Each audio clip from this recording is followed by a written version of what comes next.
Asa naman sa ako mga classmate nga sila si Leslie ug Andy? Ay, tuwara ay. Hi guys! Unsay topic nga inyong gisgutan oy? Ngani amang gid mo nagpasuok. Tagbaw ko pangita ninyo da. Ni araman di ay mo dinhi. Ay da, di ka ka-relate sa mga topic, Lin. Kaya seryoso kayo. Maon na. Ganyan di ay. Unsa din yung topic, boys? Ay, kanino tamla sa mga boys, oy. Kay malingaw ko mga favorite topic. Kaya sa lagi din inyong gisgutan oy. Ay kuan oy da. Nay, amiga ni mo ay. Amay kaayo. Mayong kuhaon nga dramaturgo sa radyo. Ano di ay? Ay, di lagi kang ka-relate. Kaya mga yutaan man mo. Ha? Da. Ay, nagisagpig ka ko gayon. Nga wag ito may yuta. Ang bay nga magipuyan, na matukod sila yuta. Anytime yan, may ngunang tagi sa yuta, papawaon mi. Huwag may mahimo. Maon na. Mao nga, mag-eskwela gid ko no mi og tarong aron nga kuan puhon og makahuman na ta. Ang among sulod nga tukoron nga bahay, anha na gyud namo itarok sa kaugalingon namong yuta. Aron kuan, di na gyud kuan ba maibot. Unya, anong dili man ko ka-relate? Nga pobre masad ka imis amo. Uy, yutaan man kuno tong papa ni mo Linlin. Uy, May sulti nila. Pero duga na mapatay si Papa God. 1 year old pa lang kuno ko, patay na si Papa. Maong nagbinyo og lain si Mama. Og ang ako ng mga apuhan sa side sa akong mama ang nagpadako nako.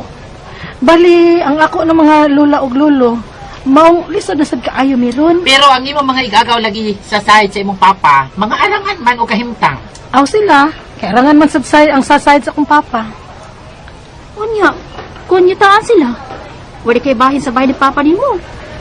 Bugtong anak, biya kang Papa ni mo. Mao, Na, wag ko masayod anak les. Kay wa naman sad ko magpakisusi anak. hoy, gwapa. Oh, Ati man na, oy. Aron nga mayutaan ka unya.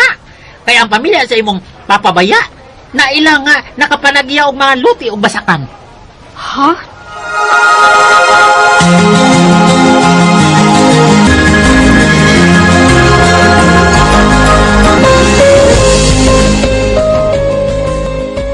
Ay oo, oy. May kayang kamay ang side sa imong amahan Lilin. Kay mga yutaan man kato sila. Ato na dagkong basakan. Mga kabili na nila sa ilang mga ginikanan. Unya, wa day bahin ang akong Papa anak lo. Ano na gudon ta? Bisan og patay na siya. Kay anak ka man nga iyang anak. Kung mauna lo, may bahin ko nga mapanunod sa akong amahan. Ay oo, oy.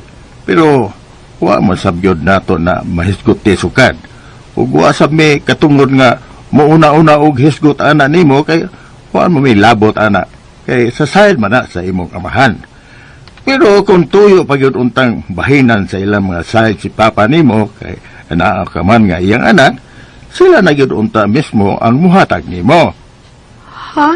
Kasado ba yato sila sa mama nimo ug ang imong amahan? Ug bugtong kanilang anak.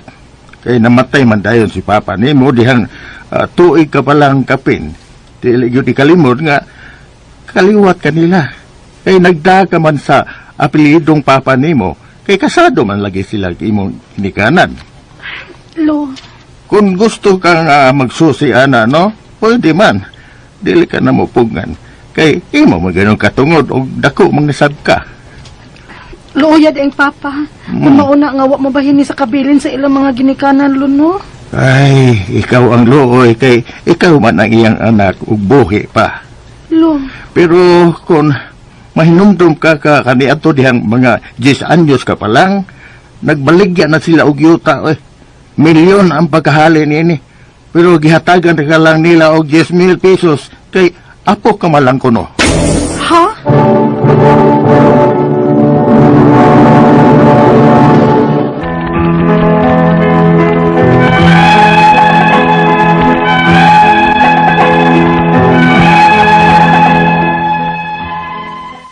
Dili kayo ko close sa mga sides sa akong Papa. Kay lagi, patay naman ang akong Papa, sukad sa gamay pa kong bata. Dili kayo ko tig-atuan sa ila. Wa gani ko kay numdum kung unsay naong sa akong Papa. Kay tuig pa lang kuno ko kape nga namatay ang akong Papa. Apa na pamilya sa akong Papa na ilang nga yutaan sa ilang dapit. May mga lote o mga basakan, apa nagtubo ko nga wa ko'y pakialam nila bahin ni ana. Karon ako na interes og nakahuna-una sa pagsusi, labot ini nga dako nako. Nga puhon maminyo ko. Asa man ako ipahiluna ang akong pamilya. Unya, Uy, day. May katungod ka, uy, sa pagsusi, ana. Kaya magtungkog ang anak ni Papa nimo. Mas pabor pa gari unta ka kaysa may mga igagaw. Nga ikaw rin manunod sa kabila ni Papa nimo. pero wag gid ko'y kalibutan ang mga ingon ana oy Leslie.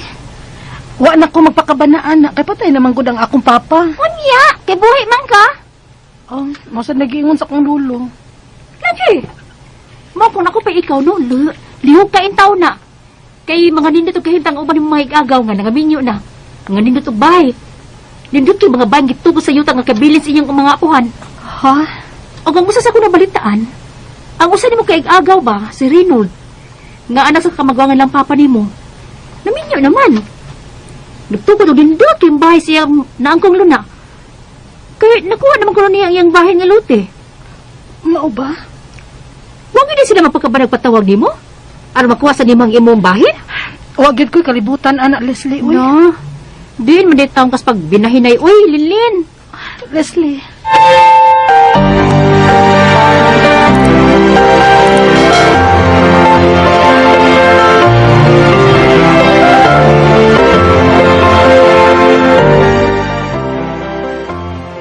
Ay, nagduda ko nga wa sila'y planong tagaan ka og bahin linlin. Lo, Kay kung aduna pa sila'y plano, gipatawag ka na unta sa pagbinahinay ni ana. Pero wa gyud kaliwat sa imong amahan nga mianhin nimo dinhi sukad-sukad aron maghisgot bahin ni ana. Nidako ka na lang. lo, Kung mao na nga na-interes ka sa pagsubay ni ana karon, hala sige, adto ang imong mga kaliwat ni papa nimo. Pangayo sa imong bahin. pero unsaon man ako lo. Maubo ug madlok man ko. O, baro kaya ang katungod di anhing papa nimo. Kay di naman to kabarog sa iyang katungod kay patay naman. Ikaw ang buhi o bugtong anak ang angay nga mulihok niini. Dili kami o dili sa si mama nimo kay di naman dili man na konjugal nilang papa nimo. Kabilin man na sa mga ginikanan ni papa nimo. Ikaw ra gyud unta ang may katungod sa pagsusi ni anak dito. Lo, Mga tiguan nami si lola nimo o ang inahan nimo may iya na siyang pamilya nga iya. Gisali ka na niya diri namo. Apan dili mo sa tanang panahon nga naa kami nimo linlin. Ay nagkaupos na ang mga adlaw namo ni lola nimo dinis kalibutan. Ug kanindo tanan untang hunahunahon nga sa dili pa kami mo panaw nining kalibutan na mahilo na ka na. lo.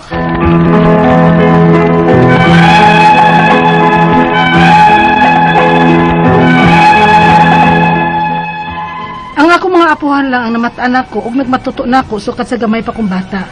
Ug nakasabot sad ko sa gusto nilang mahitabo nako nga mahiluna nako. Apan daghang mga pangutana o pagduda ang niasa akong hunahuna. Ang akong mga pangutana mo kining mosunod, unang pangutana. Patay na ang akong amahan. May katungod pa ba gihapon siya og bahin sa yuta sa imong ginikanan? Angay pa ba siyang bahinan bisan og patay na? Ikaduhang pangutana. Kaniadto ko no nga 10 anyos pa ko, nagbaligya og yuta ang mga igsuon ni Papa. Milyon ang pagkahalin. O gihatagan lang ko og 10,000 kay apura kuno ko. Way gipirmahan.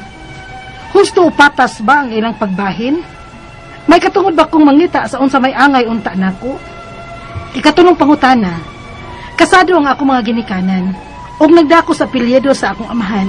Isip anak ni Papa, may katungod ba ko nga mo claim kung may bahin mangyud siya sa kabilin kay ni amang ko sa hustong edad. Ikaw pa dug katapusang pangutana.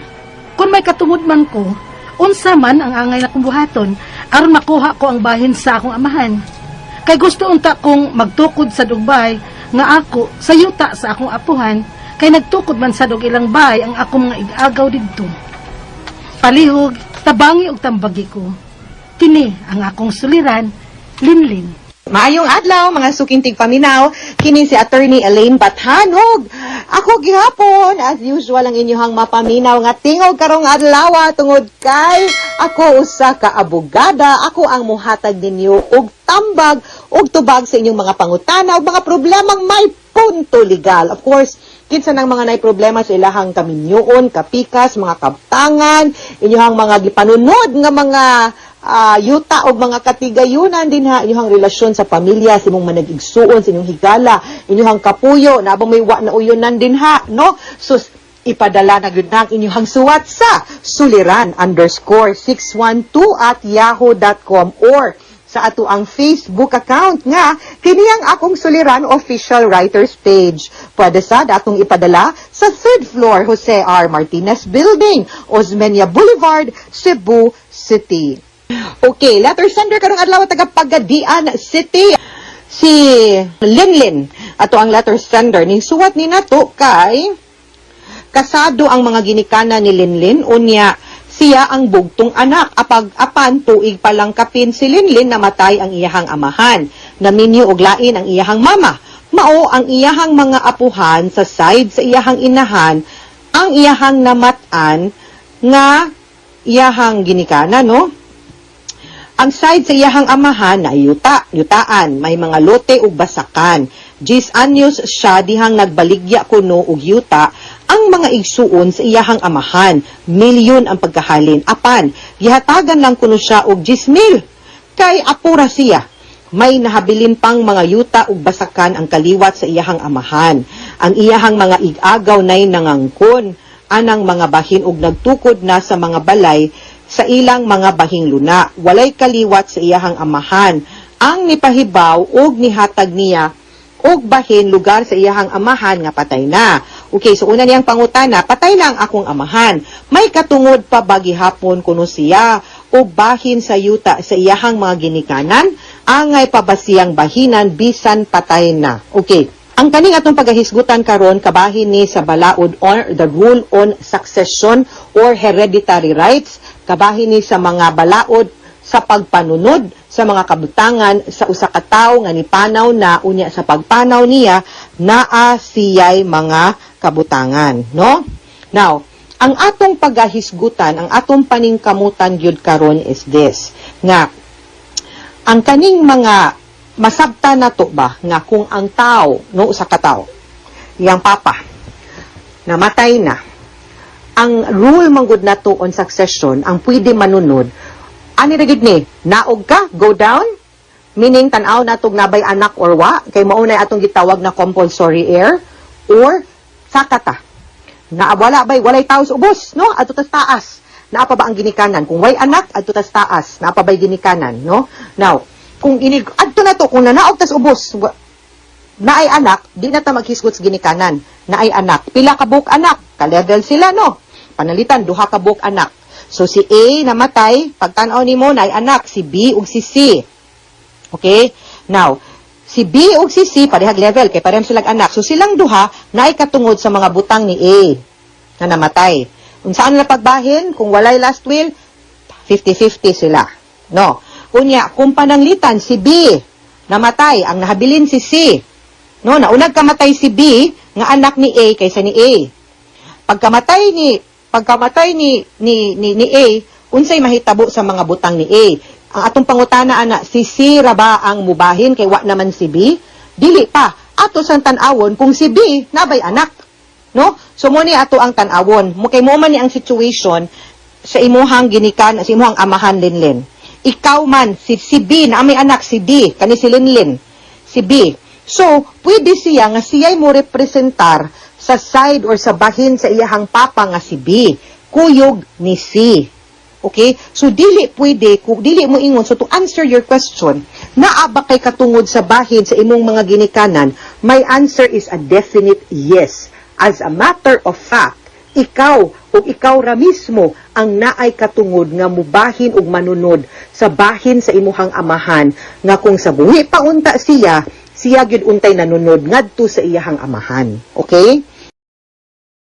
Ikaduhang pangutana, kaniadto kuno 10 anyos pa siya, nagbaligya og yuta ang mga igsuon sa iyahang papa. Milyon ang pagkahalin. Gihatagan na siya 10,000 kay apo.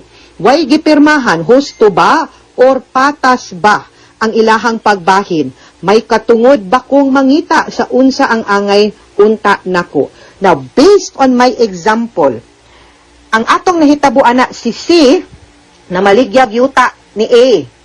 Unya gitagaan ra niya si Linlin nga anak ni B, no? Og Gismil. Munay nahitabo. Unya unsa may akong giingon kaganina nga unta to ang gabahin is si Linlin ug si C. Kay si Linlin nirepresentar man og balik usa ka bahin sa iyahang amahan samtang ang igsuon kato si C nibahin pud og iyaha sa iyahang kaugalingon. So kung naa ba kay katungod, yes. Patas ba ang pagbahin? Moingon gud kog di. Kay kung pilay bahin sa igsuon, maupoy bahin nga angay sa imuhang papa nga ikaw pud ang dapat unta ni dawat. Okay? So, muna siya. Ikatulong pangutana, kasado ang akong ginikanan ug nagdala ko sa apelyido sa akong amahan. Isip anak ni papa. May katungod ba ko nga mo claim kung may bahin man gyud siya sa kabilin kay naana man ko sa hustong edad. Correct.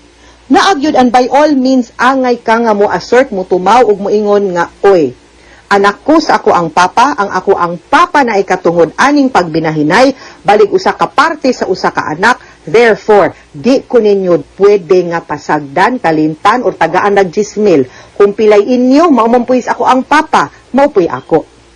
Okay? Mauna ang dapat, ay maunay sakto, maunay makiangayon, unsa ito ang basihan, rule on succession under the Civil Code. Ikaupat o katapusang pangutana, mong kung may katungod man ko, unsa man ang akong buhaton, aron makuha ko ang bahin sa akong amahan. Kay gusto unta kong magtukod sad og balay, nga ako sa yuta sa akong mga apuhan, kay nagtukod man sab og ilahang balay ang akong mga igagaw didto. Okay. Una sa tanan, tanawa usa kung unsa ng mga yutaa ang naakay katungod kay naay bahin ang imuhang papa, either because ang imuhang papa gid mismo ang tag-iya or gipanunod pud na sa imuhang papa kauban siyang mga igsuon sa imong mga tiyo ug mga tiya kung pila man na ka igsuon ang imuhang papa ngadto sa imuhang lolo, no, sa side sa imuhang papa. Equaliate na tanan and mo execute ka sa una og affidavit of adjudication of sole heir para pagpamatuod nga ako ang bugtong nga tagapagmana o tagapagsunod sa mga unsay mga yuta o kabutangan sa ako ang papa o kung unsay iyang katungod ako'y manunod ato o mo mas maayo gani nga ipa-annotate na nimo ngadto sa titulo kung titulado man gani na or istoryahan nimo ang imong mga igagaw, imong mga tiyo ug tiya nga moingon ka nga tiyo, tiya, no or gaw. Ang balaod nag-ingon nga naa man gyud ko'y bahin ani. Ihatag lang pud sa ako kung unsay makiangayon pud sa ako kay naamang ko'y katungod, kay anak man ko sa akong papa. Legal ug legitimate man ko, no? Na, ug dili gyud gani na nila madaog tantong storya, naamang ka din has pagadian, naamay mga abogado din ha, no? Regards and hello to all the lawyers in Pagadian City, and hinaot matabangan ninyo si Linlin, duol ug abogado, no? Andama imuhang birth certificate aron kay para makuha ninyo and maklaro nimo kung unsa gyud ang dapat imuha, no? Di man na nimo ingon nga naghinakog kag nitumaw ka, imo manang katungod, githatag man na sa imuha mando sa balaod ug angay na nimo protektahan. Mga suking tigpaminaw, hinaot unta nga naamoy nakutlo na pagtulunan karong adlaw, kini si Attorney Elaine Bathan. Daghan kayong salamat sa inyong pagpaminaw sa atong tulumanon hangtod sa sunod nga sugilanon dinhi gapon sa to ang programa, kini ang akong suliran.